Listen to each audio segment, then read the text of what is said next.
have a lot of time, so I get it right to it, okay, everybody? I don't even need a mic. When I was 3.5 years old, my 9-year-old brother Sam was killed in a car accident just in front of my house. And it was very tragic. I came from an Italian family, and my mother was wrought with guilt. I think she had a nervous breakdown. My dad didn't know how to deal with it. My brother was 11 and didn't know how to deal with it either. And for 2 years, my mother didn't leave her room. And when I was crying as a 4-year-old in my bed, no one came to care for me. My brother tried. My dad didn't know how to do that. And as a result, I think I became very insecure. And I still am today. I have a fear of abandonment, especially with women, and that stays with me today. And I overcompensate by being really overconfident or being a bully sometimes. And I don't tell you this because I want your sympathy. I don't tell you this because my mother was horrible. She turned out to be the best mother in the world. She's 88 years old right now, and I love her to death. But I tell you this because it's important, and it's raw, and it's, oh my God, are you there? That's wild. Anyway, I'm so sorry. Anyway, I don't even care, so stop looking at the slides. But I want to tell you that it's important, and it's real, and it's raw. And, to lighten it up a little bit, don't lies ever come back to you. I remember when I was in grade 2, I had my first kiss with Trudy Lothian. It tasted like mustard. And I told Bobby Litton that, I promised her, I won't tell a soul. I told Bobby Litton 2 minutes later, 3 minutes later, she punched me in the nose. Doesn't Harvey Weinstein know that lies come out, right? Isn't it true right now? I can't remember what the next slide is, so I'm going to look over here real quick, so it'll keep me going here. But and don't you think that the world's starving for it? They're starving for it because it's not around, right?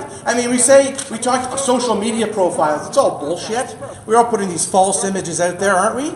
And we say, hey, how you doing? I'm great. How you doing? I'm fine. We're not fine. We're not great. We were starving for it. And you know what? It's actually profitable. Businesses have shown when you're actually truthful with people, they make more money. Elon Musk, Jobs prove that. Customers won't let us get away with not being truthful today. They have the internet. They'll crucify you if they don't. Employees need it, don't they? If you don't tell them what's wrong, how can they be better? Our health depends on it. If we don't eat healthy, if we're not healthy, we get sick. Our friends deserve it, don't they? And family is built on it by trust. And relationships, are you kidding?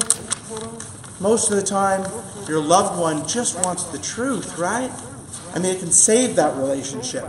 And don't you feel awesome when you've told the truth? Don't you feel lighter? Doesn't it not really set you free? It's like shit. Mike Campagotto told me that. It's like shit. If you don't spread it around, if you keep it all inside, it starts to stink. And your body rots, and your brain rots. And people can handle the truth. Most people, after they've had a truthful conversation with people, they say that, man, that went way better than I thought it would. My dad, he always used to say to me, this old Italian guy, you lie to people, I'm not going to be happy. You lie to your friends, I'm going to be really mad. But if you lie to yourself, it's the worst. And it's true, because we lie to ourselves the most. And you know what? People on their deathbed, one of their biggest regrets is not having come clean with something. And don't you think it's going to change the world?